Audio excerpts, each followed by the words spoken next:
Hey everyone, welcome to ClickFix Tech. In today's tutorial, I'm going to show you how to withdraw money from Sweatcoin. So, let's get started. First, open the Sweatcoin app on your phone. Once the app is open, you can check your current Sweatcoin balance from the top right of the screen. You can also tap on your balance to view more details about your available coins. Now, to use your Sweatcoins, tap on the rewards option at the bottom of the screen.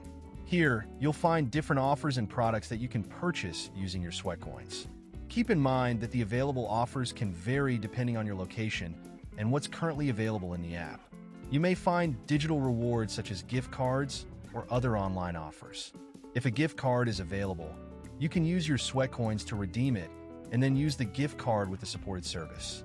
You may also find physical products, discounts, subscriptions, and other rewards in the shop section.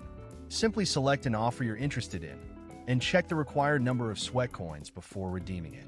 If you're specifically looking for direct cash withdrawal, keep in mind that Sweatcoin does not always provide a standard cash-out option.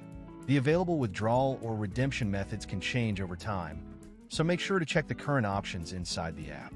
And that's how you can use your Sweatcoins to redeem available rewards and potentially get value from your balance. And that's it for this tutorial. If this video helped you, make sure to give it a thumbs up and subscribe to ClickFix Tech for more quick and easy tech tutorials. Also, feel free to leave a comment below if you have any questions. Thanks for watching, and I'll see you in the next video.